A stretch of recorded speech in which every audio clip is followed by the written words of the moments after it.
Olá, tudo bem? Aqui é a Kanashan para mais um vídeo sobre desenvolvimento web com Java. Nesse vídeo eu quero falar com vocês sobre APIs. Mais especificamente como consumir uma API. A gente sempre ouve no nosso dia a dia, vamos fazer uma integração com uma API de pagamento, que é um gateway de pagamento. Vamos fazer uma integração com um sistema de geração de nota fiscal eletrônica, ou o teu sistema ele gera uma nota fiscal eletrônica onde faz uma integração com a Receita Estadual do teu estado. Então a gente vê muitas coisas sendo conectadas. Ou, por exemplo, até no e-commerce, você tem um sistema e você vai querer vender no Mercado Livre e você faz uma integração com o Mercado Livre para poder utilizar aquele marketplace, assim como N marketplace. Então é algo já no nosso dia a dia que é corriqueiro, vamos dizer. E aí eu estava pesquisando, tem algo que a gente utiliza bastante no nosso dia a dia, que é o quê? CEP. Como que você faz uma consulta de CEP? Você coloca o dígito do CEP e preenche automaticamente aqueles campos quando está preenchendo. A gente consome uma base de CEP.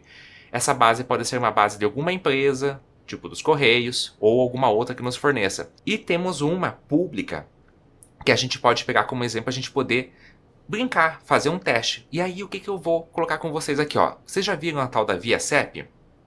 É uma base de dados, né, pública, onde ela tem uma documentação e a gente consegue fazer uma consulta passando um CEP. Por exemplo, aqui, ó, a gente tem aqui, ó, ViaCep WS, que seria como se fosse um web service, onde a gente passa um CEP barra JSON e ela vai nos retornar um CEP ali. Por exemplo, aqui, ó, eu vou pegar esse CEP que ele tem aqui, ó, eu vou fazer esse mesmo exemplo que ele estava colocando aqui, ó. WS barra JSON. Vamos ver? Opa, não deu. Vamos ver.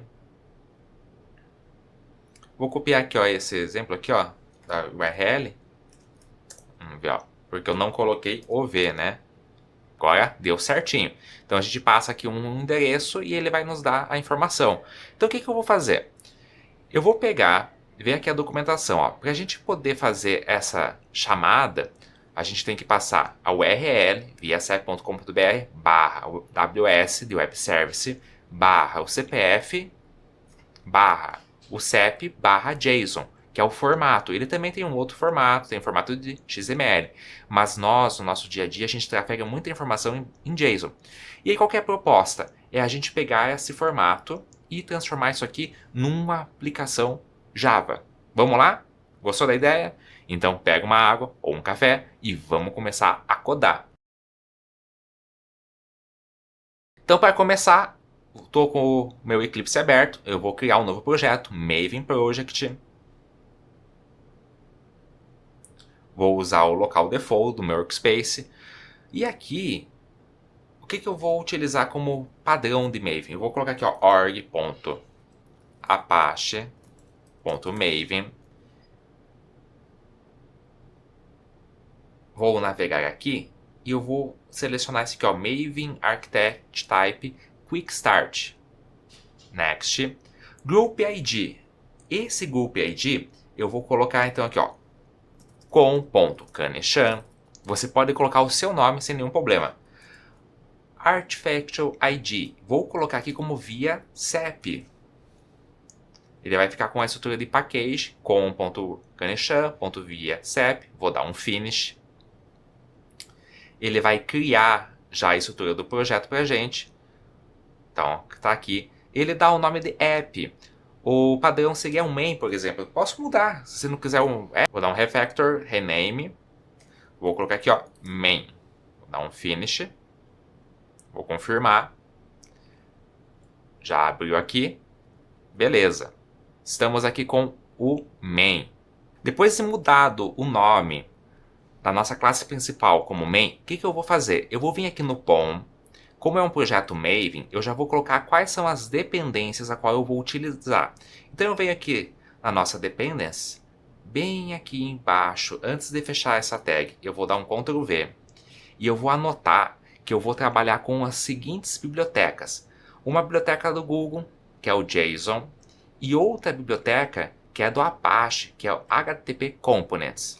E essas duas bibliotecas eu vou salvar, ele vai carregar aqui, vai fazer o download das nossas dependências do Maven, vai preencher aqui, ó, tá aqui já o HTTP Client e o JSON. Qual que é a ideia dessas duas bibliotecas? Quando eu vou fazer uma requisição lá no ViaCep, ele vai me devolver uma informação em JSON. E esse JSON, aquele JSON, eu vou utilizar para poder entender que eu vou trabalhar com um retorno de JSON e eu vou manipular para transformar num objeto aqui dentro do Java. Já o HTTP Components, eu vou fazer requisições lá para o ViaCep. Quando eu faço uma requisição, eu vou ter um retorno dessa requisição. Então eu vou utilizar essa biblioteca que já tem alguns comandos prontos para facilitar o nosso dia a dia aqui nessa manipulação dessas requisições. Bem, quando a gente faz uma requisição lá no ViaCep, ele vai nos dar um retorno. Qual que é o retorno? Ele vai dar essa estrutura do JSON aqui para mim. Pode ver que ele tem vários campos dentro de um CEP, tipo CEP, logradouro, complemento, unidade, bairro, localidade, UF, estado, região, IBGE, GIA, ED e CIAF. Isso aqui, ele é um objeto de JSON. Nós precisamos preparar o nosso Java para poder receber essas informações. E aí a gente vai preparar agora esse objeto lá do lado do Java. Dentro aqui do nosso Java, eu vou criar uma nova classe. Essa classe, eu vou dar o nome de endereço. O package dele vai ser essa mesma estrutura, canichan.viacep.model, que vai ser o nosso modelo. Eu vou dar um finish. Aqui a gente vai literalmente passar os campos que temos aqui no nosso ViaCep, ok? E aí, quais são os campos importantes? Vamos ver aqui, ó. Private string cep, private string logradouro, private string complemento, private string bairro, private string localidade, private string UF. Temos mais campos ali, só que os outros campos não são importantes para mim. Então quer dizer o seguinte, que eu vou fazer uma requisição lá no ViaCep, ele vai me devolver todas aquelas informações lá do via JSON. Só que nem tudo que vem é o que me interessa. Isso aqui para mim é o importante quando eu vou fazer um cadastro de CEP, vou imaginar. Feito isso, eu vou vir aqui, source, vou pedir para gerar os gets e os setters, selecionar tudo. Criado, então, a estrutura do model para a gente. E em que momento essa classe vai ser preenchida? Você pode estar se perguntando. Quando a gente faz uma requisição lá, a gente recebeu via JSON. Só que ele vai converter para poder trabalhar num objeto de endereço. E quando faz essa conversão é como? Através daquela biblioteca do JSON. Agora a gente vai fazer o quê? A gente vai criar um client. O que é esse client? É ele que vai fazer o gerenciamento das requisições de chamada e retorno. Então a gente vem aqui, vamos criar uma nova classe desse pacote Java. Vou dar o nome de ViaCep Client, um client de requisições. Estrutura do package é qual? com.canichan. Aqui eu vou dar o nome de client, por exemplo. Vou dar um finish. E aí o que eu vou fazer? Eu vou criar aqui um método static, cujo objetivo dele é fazer uma busca de CEP. Quando ele encontrar, ele vai retornar uma estrutura de endereço. Então eu vou falar que ele vai ter um retorno de endereço. Vou colocar o nome de buscar CEP, aonde a gente vai passar o quê? A string do CEP. E aí a gente vai abrir e fechar aqui as chaves. Ele vai dar um erro, que ele vai pedir para dar um retorno. Só que antes de dar o retorno, eu vou colocar assim que ele vai throw exception, que pode acontecer alguma exceção ali, né? Como que é a composição para uma chamada do ViaCep? Quando a gente vai lá na documentação, a gente vai ver o seguinte, ó. A documentação ela fala, ó, para a gente utilizar, a gente vai passar essa estrutura viacep.com.br barra e o CEP. Então eu vou copiar essa estrutura, então eu vou colocar string URL, entre aspas duplas, vou concatenar com o valor que a gente está recebendo aqui no parâmetro da função buscar CEP, e aí barra o que? A gente quer que seja JSON retorno, né? barra JSON. Da onde que eu estou tirando esse barra JSON? Daqui, ó, barra JSON. Isso aqui que eu vou informar que eu quero o retorno via JSON, porque ele também pode retornar via XML. Então agora o que a gente vai fazer? A gente vai criar aqui uma string onde a gente vai ter um response, que é como se fosse o retorno, né? Então, JSON response, onde a gente vai ter o response do quê? De uma request. Olha só, request.org Apache HTTP client fluent. Clico aqui, fez a import, vou dar um get. Get o quê? Get passando o quê? Uma URL do tipo string. Então, temos aqui, ó, string, ó. Vou passar aqui. Aí eu vou fazer algumas configurações aqui, porque às vezes pode acontecer o seguinte. A gente faz uma requisição lá. Vai demorar essa requisição? Quanto tempo pode demorar? E se demorar, será que vai travar aqui? Eu também tenho que ter um certo padrão aqui para não deixar essa conexão aberta e não, em um momento tiver o retorno. Então, para a gente configurar isso aqui também, o que eu vou fazer? Ó? Vou colocar ponto connect, timeout, tempo limite de conexão. Vou colocar aqui, ó, 1000 milissegundos. Então, vou fazer o comentário aqui, ó, tempo limite de conexão. O que mais que a gente tem? Tempo de máximo de leitura, que seria o quê? Já ouviu falar em socket timeout? Ah, deu timeout. Deu timeout. Estourou. Ah, fiz a requisição, fiquei esperando. Não teve retorno. Deu um timeout. Então, também 1000 milissegundos aqui. Vamos falar para fazer a execução dessa nossa resposta. Beleza. Então, vamos executar a requisição. Requisitou com sucesso. Vamos retornar o conteúdo da resposta. A gente trouxe em forma de string ou de JSON. Trouxemos a informação em forma de JSON. E a gente tem que converter o quê? Numa string. Então agora a gente vai falar .asString, convertendo em string. Pegou a ideia? Vamos fazer o que aqui, ó? Só deixa eu fazer o seguinte, ó. Eu vou colocar aqui, ó, que a gente está fazendo ou realizando uma requisição get. Que a gente poderia ter uma requisição post, né? Mas nesse caso aqui, a gente está fazendo uma requisição get. Agora que a gente fez a requisição, salvamos ali numa string, a gente tem que converter esse nosso objeto em um objeto do tipo endereço, que a gente tem toda a estrutura que está preparada aqui para receber esses campos. Então a gente vem aqui, ó, JSON ou JSON, né? Vou colocar aqui, ó, objeto JSON igual a new JSON.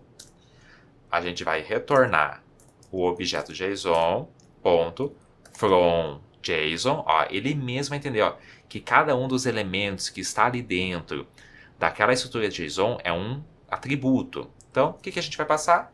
Vamos passar o nosso JSON response e vamos falar que ele vai virar uma classe, um objeto do tipo classe endereço. Então, só para a gente firmar aqui no comentário, convertendo JSON para objeto endereço. Então, só para a gente reforçar aqui, ó, connect timeout. O que ele faz? Né? Define o tempo limite em milissegundos para a conexão inicial com o servidor. Por que é importante? Se a conexão com o servidor não for estabelecida dentro desse tempo, por exemplo, aqui 1 segundo no caso, a requisição será cancelada e uma execução será lançada. Uso prático: evita que o programa fique travando, esperando por uma resposta de um servidor que está inativo ou demorando mais para responder. Pense assim, várias requisições acontecendo, imagina só, o servidor toda hora abrindo uma requisição, não tem resposta. Vai ficar travado, comendo memória RAM, por exemplo, processamento e outros problemas que podem acontecer. Socket timeout. Ah, deu timeout. O que é isso? Define o tempo limite em milissegundos para a leitura de dados após a conexão ter sido estabelecida. E por que isso é importante? Controla o tempo. que o cliente vai esperar pela resposta do servidor, antes de considerar a operação como uma falha. E no nosso uso prático, no nosso dia a dia, o que é? Garante que, mesmo a conexão ter sido perdida, o programa não fica esperando indefinidamente pela leitura dos dados. Comando execute, o nome dele já diz, ele vai executar uma requisição HTTP no servidor. E por que isso vai ser importante? É o ponto onde a solicitação é efetivamente enviada e o cliente aguarda a resposta. No seu uso prático no dia a dia, ele vai conectar o cliente ao servidor. Quando falar cliente, pense no cliente do servidor, né? Permitindo obter um conteúdo solicitado ou lidar com algum erro caso a requisição falhe. E o return content, ele literalmente faz o retorno, a resposta da servidor HTTP. Porque após uma execução da requisição, esse método retorna o corpo da resposta, que nesse caso é o quê? Um JSON, né? Ou qualquer outro tipo de dado. Como a gente viu, né? O ViaCep ele consegue trabalhar com um retorno via XML também, se for do seu desejo. O uso prático no dia a dia, né? Ele é usado para processar os retornos do nosso servidor. Por exemplo, né? O corpo de uma resposta de JSON pode ser extraído para processamento posterior, que é o que a gente vai fazer agora, né? Que a gente converteu ele num objeto do tipo endereço. E o asString? asString. Você retornou, você recebeu um dado, que é em forma de JSON ou XML, e a gente precisa converter ele para uma string, por exemplo, né? Então, só para a gente ficar com isso aqui bem claro. Deu certo, né? A gente fez aqui o nosso client. O que a gente pode fazer agora? A gente pode vir aqui no nosso main. Se a gente rodar, a gente vai ver a mensagenzinha do Hello World, mas a gente não quer ver isso aqui, né? A gente quer fazer o quê? A gente quer ver se vai funcionar quando eu inserir um CEP e pedir para ele fazer a requisição HTTP de dentro do nosso programinha lá para o ViaCep. Então, como é que a gente vai fazer isso aqui, ó? Vamos vir aqui na main. Clássico. Eu vou tentar. Try catch, né? Então, o que eu vou tentar? Eu vou tentar o quê? Eu vou passar aqui uma string chamada CEP, onde eu vou passar aqui, por exemplo, um CEP, que é aqui da Prefeitura de Curitiba, por exemplo. Vou colocar aqui, ó, 01001000. Esse aqui é para retornar à Prefeitura de Curitiba, o endereço da Prefeitura. Pode ser o CEP da sua casa, o CEP do seu trabalho, também vai dar certo. E aí, eu vou chamar aqui, que eu vou declarar uma variável do tipo endereço, aonde eu vou estar chamando o viacep.client. E eu quero o quê? Eu quero buscar esse CPF. CPF não, buscar esse CEP. Né? Ponto e vírgula aqui. E aí, se tudo der certo, eu vou colocar assim, ó. Caso esse endereço ponto getCep for diferente de nulo, o que significa isso se tiver entre nulo? Ele chamou o ViaCep Client, fez a busca, se ele retornou alguma coisa, salvou nessa nossa variável do tipo endereço um CEP. E caso ele achou, eu vou fazer o seguinte, ó, sysout, eu vou colocar CEP mais endereço ponto get CEP sysout logradouro mais endereço ponto get logradouro sysout complemento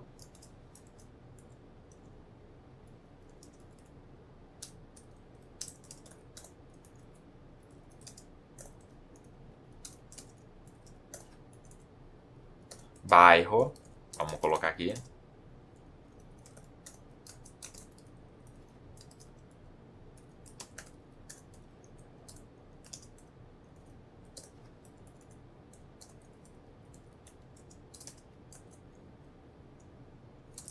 cidade. Eu acho que eu não coloquei cidade aqui depois do bairro. Não coloquei mesmo. É porque aqui ele vai ser a estrutura. Localidade é a cidade. Então por isso que eu tenho que colocar localidade. Então, get localidade. E a UF que faltou aqui, né? UF. Endereço get UF. Faltou mais alguma coisa? Não, né? Só isso aqui. Eu vou colocar um else aqui, caso ele não encontre esse CEP. Então eu vou colocar else CEP não encontrado. Pode existir, né? Um CEP que não foi encontrado. Tanto que às vezes acontece, né? Às vezes alguém mora numa região que não está catalogada ainda na base. Fiz um try, né? Aí o que eu vou fazer? Eu vou colocar aqui um cat, vou lançar uma exception e eu vou colocar aqui essa chamada aqui, ó, sysout, erro ao buscar o CEP. Esse erro pode ser um erro genérico, né? Então eu vou colocar aqui, ó, concatenar get message. Eu falo genérico, mas é um erro não previsto, né? Teria que pegar e consultar depois lá. Vamos ver se deu certo já isso aqui? Salvei, sem nenhum erro. Vamos fazer um teste, ó. Java Application. Rodou. Praça da Sé, lado ímpar, Sé, São Paulo, UF. Peguei e me enganei, falei que eu estava colocando o CEP da Prefeitura de Curitiba, mas está errado. Então, a Praça da Sé que eu estava mapeando aqui. O que eu vou colocar aqui, ó? Eu vou pegar e vou me basear e vou colocar aqui o CEP da Prefeitura de Curitiba, que eu cometi aqui esse equívoco, né? Então eu vou vir aqui no CEP, vou trocar, ó. Vamos ver se vai dar certo. Vamos rodar de novo. Esqueci de salvar, vai pedir para salvar. E vamos ver. Deu certinho, ó. Avenida Cândido Abreu, complemento, Centro Cívico Curitiba e UF. Então aqui a gente viu que realmente funcionou a nossa consulta, né? A gente não está trabalhando no projeto web, né? Mas a gente está com um projeto Java, onde a gente adicionou as bibliotecas de HTTP requisição, né? Aqui via o org.apache HTTP Components. Trabalhamos com a biblioteca do Google, né, JSON ali, para poder fazer essa conversão. E a gente viu que, pegando a documentação aqui do ViaCEP, entendendo aqui uma documentação pública, que mesmo sendo assim, se você nunca viu como fazer uma integração com uma API, parece ser uma coisa simplória, mas isso aqui é bem útil no nosso dia a dia, porque essa mesma estrutura você pode utilizar para algumas bibliotecas ou para algumas APIs que são públicas ou que você vai fazer a integração. Esse aqui é o primórdio. Então, se você nunca fez uma integração, acredito que foi um exemplo legal para você e que também pode te ajudar muito no seu dia a dia. E é isso, gente. Caso esse vídeo tenha ajudado você, peço que você curta, compartilhe, comente se te ajudou. Meu nome é Kaneshan e muito obrigado por essa oportunidade de estar com vocês nesse momento. Até o próximo vídeo, um forte abraço!